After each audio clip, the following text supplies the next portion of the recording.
Hi everyone, welcome back to Shirisha channel. So ಇವತ್ತಿನ ಬ್ಲಾಗಲ್ಲಿ ಏನು ತೋರಿಸ್ತಾ ಇದ್ದೀನಪ್ಪ ಅಂದರೆ, ನಾನು ಏನು ಮಾಡ್ತಾಯಿದ್ದೆ ಅಂದರೆ ಅರ್ಶಿನದ ಪೌಡರನ್ನು ಮನೇಲಿ ಹೇಗೆ ಮಾಡೋದು ಅಂತ.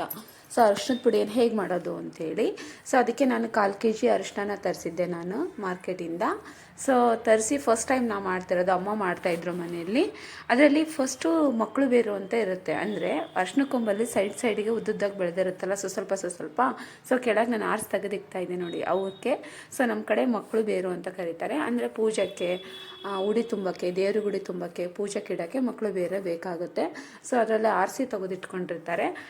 ಇಲ್ಲಾಂದರೆ ಲಕ್ಷ್ಮೀ ಕೇಳೋದು ಕುಂದ್ರಿಸುವಾಗ ಬಂಗಾರದ ತಾಳಿ ಇಲ್ಲ ಅಂತಂದರೆ ಅದ್ರ ಬದಲು ನಾವು ಅರ್ಶಿನ ಕೊಂಬನ್ನೇ ಕಟ್ತೀವಿ. ಈ ಥರದ ಅರ್ಶಿನ ಕೊಂಬನ್ನೇ ಸ್ವಲ್ಪ ನೇರವಾಗಿರೋ ಬದಲು ಈ ಥರ ಇದಿರುತ್ತಲ್ಲ, ಇದು ತೋರಿಸ್ತಾ ಇದ್ದೀನಲ್ಲ, ಇವನ್ನೆಲ್ಲ ಮಕ್ಕಳು ಬೇರೆ ಅಂತ ಕರಿತೀವಿ. ಎಕ್ಸ್ಟ್ರಾದಿಲ್ಲ, ಎಕ್ಸ್ಟೆನ್ಷನ್ ಬಂದಿರುತ್ತೆ ನೋಡಿ. ಒಂದು ಕೊಂಬಲ್ಲಿ ಆ ಕಡೆ ಈ ಕಡೆ ಬಂದಿರ್ತವೆ, 3 ಬಂದಿರ್ತವೆ, 2 ಬಂದಿರ್ತವೆ, 4 ಬಂದಿರ್ತವೆ. ಹೀಗೆ ಒಂದು ಆರಿಸಿ ಫಸ್ಟು ತೆಗೆದಿಟ್ಟೆ ನಾನು. ಎದಕ್ಕಾದ್ರೆ ಪೂಜೆಗೆ ಬೇಕಾಗುತ್ತೆ ಅಂತ ಹೇಳಿ, ಉಡಿ ತುಂಬಕ್ಕೆ, ದೇವರಿಗೆ ಅದಕ್ಕೂ ಅಂತ. ಸೊ ನೆಕ್ಸ್ಟ್ ಈಗ ಅರಿಶಿನ ನೀರು ಹಾಕಿ ಚೆನ್ನಾಗಿ ತೊಳಿತಾ ಇದ್ದೀನಿ. ಯಾಕೆ ಅಂದರೆ ಅರಿಶಿನ ಕೊಂಬಿಗೆ ಹುಳ ಹತ್ತಬಾರ್ದು ಅಂತೇಳಿ ಕೆಮಿಕಲ್ಸ್ ಹಾಕಿರ್ತಾರೆ, ಅದು ಪೌಡರ್ಸನ್ನು ಹಾಕಿರ್ತಾರೆ. ಮತ್ತು ಇನ್ನು ಕಲರು ಚೆನ್ನಾಗಿ ಕಾಣಲಿ ಅಂತ ಹೇಳಿ ಕೆಮಿಕಲ್ಸು ಕೂಡ ಹಾಕ್ತಾರೆ. ಸೊ ಹಾಗಾಗಿ ಮೇಲಿದೆಲ್ಲ ಇದನ್ನು ಡೈರೆಕ್ಟಾಗಿ ನಾವೇನು ಮಾಡ್ಬೋದು ಅಂದರೆ, ಡೈರೆಕ್ಟಾಗಿ ಮಿಕ್ಸಿಗೆ ಹಾಕಿ ಪೌಡ್ರ್ ಮಾಡಿ ಇಟ್ಕೋಬೋದು. ಆದರೆ ನಾನು ಒಂದ್ಸಲ ತೊಳೆದು ಆ ಥರನೂ ಪೌಡ್ರ್ ಮಾಡ್ಕೋಬೋದು. ಬಟ್ ನಾನು ಈ ತೊಳೆದು ಅದನ್ನು ನೆನೆ ಇಟ್ಟು ಜಜ್ಜಿ ಆಮೇಲೆ ಪೌಡ್ರ್ ಮಾಡ್ತಾಯಿದ್ದೀನಿ.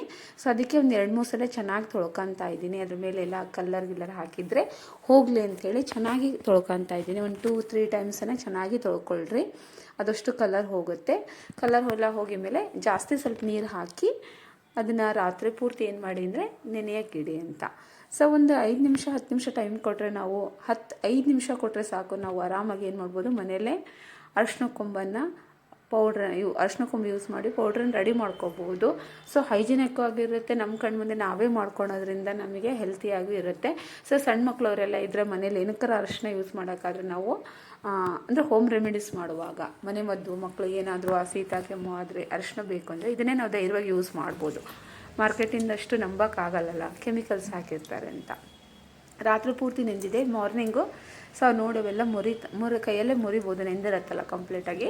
ಸೊ ಕೈಯಲ್ಲೇ ಮುರಿಬೋದು. ಕೆಲವೊಂದು ಮಾತ್ರ ಗಟ್ಟಿ ಇರುತ್ತೆ ಪೂರ್ತಿ, ಅದನ್ನು ಸ್ವಲ್ಪ ನೋಡಿ ಸ್ವಲ್ಪ ಜಜ್ಜಬೇಕಾಗುತ್ತೆ. ಈಗ ಅದಕ್ಕೆಲ್ಲ ನೀರೆಲ್ಲ ತೆಗೆದು ನಾನು ಕೆಳಗೆ ಕಲ್ಲನ್ನು ಕ್ಲೀನಾಗಿ ಒರೆಸ್ಕೊಂಡು ಒಂದು 3 ಟೈಮ್ಸು ಕ್ಲೀನಾಗಿ ಒರೆಸಿ ಸುತ್ತಲೂ ಬಟ್ಟೆ ಇಟ್ಟು ಸಿಡಿಬಾರ್ದು ಅಂತ ಹೇಳಿ ಒಂಚೂರು ಜಜ್ಜುತ್ತಾ ಇದ್ದೀನಿ ಅಷ್ಟೇ. ಅಲ್ಲ ನೆಂದಿರುತ್ತೆ, ಭಾಳ ಇದಿರಲ್ಲ. ಯಾಕೆ ಜಜ್ಕೊತಿದ್ದೀನಿ ಅಂತಂದರೆ, ಸ್ವಲ್ಪ ಜಜ್ಜಿದರೆ ಮ್ಯಾಶ್ ಆದರೆ ಸ್ವಲ್ಪ ತುಂಡಾಗುತ್ತೆ. ಇದರಿಂದ ನಾವು ನಾಳೆ ಒಣಗಿಸಿ ಮಿಕ್ಸಿ ಮಾಡುವಾಗ ಈಸಿಯಾಗಿ ಆಗುತ್ತೆ ಅಂತ ಅಷ್ಟೇ, ಇನ್ನೇನಿಲ್ಲ.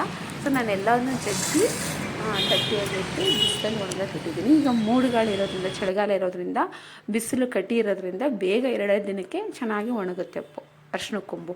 ಆಮೇಲೆ ಜಜ್ಜಿರ್ತೀವಲ್ಲ, ಬೇಗ ಒಣಗುತ್ತೆ. ಸೊ ಚೆನ್ನಾಗಿ 2 ದಿನ 3 ದಿನ ನಿಮ್ಗೆ ಹೆಂಗೆ ಸಫಿಷಿಯೆಂಟ್ ಆಗುತ್ತೋ ನೋಡಿ. ಬಿಸಿಲು ಚೆನ್ನಾಗಿದ್ದರೆ 2 ದಿನದಾಗ ಒಣಗುತ್ತೆ, ಬೇಡ 3 ದಿನ ಒಣಗಿಸಿ ಇಟ್ಕೊಳ್ಳಿ. ಈಗ ಒಣಗಿರೋಂಥ ಅರಿಶಿನ ಕೊಂಬನ್ನು ನಾನು ಏನು ಮಾಡಿದ್ದೀನಿ, ಮಿಕ್ಸಿ ಮಾಡೋಕ್ಕೆ ತಗೊಂಬಂದಿದ್ದೀನಿ, ಮಿಕ್ಸಿ ಮಾಡ್ತಿದ್ದೀನಿ. ಈ ಕಡೆ ಪೇಪರು, ಒಂದು ಜರಡಿ ಇಟ್ಕೊಂಡಿದ್ದೀನಿ. ಸಣ್ಣ ಜಾರಿ ತೊಗೊಂಡು ಏನು ಮಾಡ್ತಿದ್ದೀನಿ, ಅದನ್ನು ಮಿಕ್ಸಿ ಮಾಡಿದ್ದೀನಿ. ಏನು ಮಾಡ್ತೀನಿ, ಜರಡಿ ಹಿಡ್ಕೊತಾ ಇದ್ದೀನಿ. 2 ಸಲಿಗೆ ನನಗೆ ಎಲ್ಲ ಅರಿಶಿನ ಪೌಡರ್ ಆಯಿತು. ಸೊ 1/4 kg ಅರಿಶಿನ ಕೊಂಬಿಂದ ಇಷ್ಟೊಂದು ಪೌಡರ್ ಆಗಿದೆ. ಸೊ ನಮಗಿದೊಂದು 2-3 ತಿಂಗಳೇನು ಜಾಸ್ತಿನೇ ಆಗುತ್ತೆ. ಬಟ್ ನಾವು ಮನೇಲಿ ಏನಾದರೂ ಜಾಸ್ತಿ ಯೂಸ್ ಮಾಡ್ತಾಯಿದ್ರೆ ಅಡುಗೆಗೆ, ಹಾಗಿದ್ರೆ ಸ್ವಲ್ಪ ಖಾಲಿ ಆಗುತ್ತೆ. ಸೊ ಒಂದ್ಸಲ ನೀವು ವರ್ಷದಲ್ಲಿ 1 ಟೈಮ್ 2 ಟೈಮ್ಸ್ ಮಾಡ್ಕೊಂಡ್ರೆ ಸಾಕು. ಸೊ ಹೊರಗಿಂದ ಮಾರ್ಕೆಟಿಂದ ನೀವು ಎಂಥ ಅಮೌಂಟ್ ಕೊಟ್ಟು ಕ್ವಾಲಿಟಿದು ಅಂತ ತೊಗೊಂಬಂದರೂ ಕೂಡ ಅದರಲ್ಲಿ ಫಸ್ಟ್ ಆಫ್ ಆಲು ಅರಿಶಿನ ಹುಳ ಹತ್ತುತ್ತೆ. ಹಾಗಾಗಿ ಅದಕ್ಕೆ ಪ್ರಿಸರ್ವೇಟಿವ್ ಆಗಿ ಹಾಕಿರ್ತಾರೆ, ಏನಾದರೂ ಅರಿಶಿನ ಹುಳ ಹತ್ತಬಾರ್ದು ಅಂತ. ಇನ್ನು ಮೇನ್ ಅರಿಶಿನ ಕಲರ್ ಕೊಡೋದ್ರಿಂದ, ಮೇನ್ ನಾವು ಅದಕ್ಕೆ ತೊಗೊಳೋದ್ರಿಂದ, ಸೊ ಕಲ್ಲರನ್ನು ಕೆಮಿಕಲ್ಸ್ ಅಂದರೆ ಕಲರ್ ಬರಲಿ, ಅರಿಶಿನ ಕಲರ್ ಇರಲಿ, ಹಳದಿ ಕಲರ್ ಇರಲಿ ಅಂತೇಳಿ ಅದನ್ನು ಸ್ಪ್ರೇ ಮಾಡ್ತಾರೆ. ಸೊ ಹಾಗಾಗಿ ಅಂದರೆ ಡಲ್ ಆಗಿರೋಂತಹ ಅರಿಶಿನ ಪೌಡರ್ಗೂ ಕೂಡ ಆ ಕೆಮಿಕಲ್ಸನ್ನು ಸ್ಪ್ರೇ ಮಾಡೋದ್ರಿಂದ ಅರಿಶಿನ ಕಲರ್ ನೋಡಿದ ತಕ್ಷಣ ಅದೇನಾಗುತ್ತೆ, ತುಂಬ ಚೆನ್ನಾಗಿದೆ ಅರಿಶಿನ ಅನ್ನೋ ಫೀಲ್ ಬರುತ್ತೆ. ಆ್ಯಕ್ಚುಲಿ ಅದು ಕೆಮಿಕಲ್ಸ್ ಹಾಕಿರ್ತಾರೆ. ಸೊ ಹಾಗಾಗಿ ನಮ್ಮ ಮನೇಲಿ 5 ನಿಮಿಷ ಟೈಮ್ ಕೊಟ್ಟರೆ ನಾವು ಮನೆಯಲ್ಲೇ ಈಸಿಯಾಗಿ ಮಾಡ್ಕೋಬೋದು. ಮತ್ತು ಸಣ್ಣ ಮಕ್ಕಳಿದ್ರೆ, ಮಕ್ಕಳಿಗೆ ಏನಾದರೂ ಯೂಸ್ ಮಾಡೋದಾದರೆ ನಾವು ಆರಾಮ್ಸೆ ಯೂಸ್ ಮಾಡ್ಬೋದು. ಯಾಕಂದರೆ ಹೊರಗಿಂದ ತಂದಿದ್ದು ಏನಕ್ಕಿರ್ತಾರೆ ಏನೋ ಅಂತ ಅನುಮಾನ ಇರಲ್ಲ. ಸೊ ನಾನು ಅದನ್ನೆಲ್ಲ ಒಂದು ಗ್ಲಾಸ್ ಕಂಟೈನರಲ್ಲೇ ತೆಗೆದಿಟ್ಕೊಂಡಿದ್ದೀನಿ. ಸೊ ಒಂದು ಗ್ಲಾಸಲ್ಲಿ ಹಾಕಿ ಅದನ್ನ ಎತ್ತಿಟ್ಕೊಂಡಿದ್ದೀನಿ. ನೋಡಿದ್ರಲ್ಲ ಅರಿಶಿನ ಪೌಡರ್ ಮನೆಯಲ್ಲೇ ಹೇಗೆ ಮಾಡ್ಬೋದು. 5 ನಿಮಿಷ ನೆನೆ ಹಾಕೋಕ್ಕೆ 1 ನಿಮಿಷ, ಒಣಗ್ಸೋಕ್ಕೆ ಒಂದು ತಟ್ಟೆ ಮೇಲೆ ಇಟ್ಬಿಟ್ರೆ 2 ದಿನ ಒಣಗುತ್ತೆ. ಮಿಕ್ಸಿ ಹಾಕಕ್ಕೆ ಒಂದು 3 ನಿಮಿಷ ಸಾಕು. ಒಂದು 2 3 4 ನಿಮಿಷ ಸಾಕು. 5 ನಿಮಿಷದಾಗ ಅರಿಶಿನ ಕೊಂಬು ರೆಡಿ ಆಗುತ್ತೆ, ಅರಿಶಿನ ಪೌಡರ್ ರೆಡಿ ಆಗುತ್ತೆ. Thank you for watching my video. Thank you for supporting.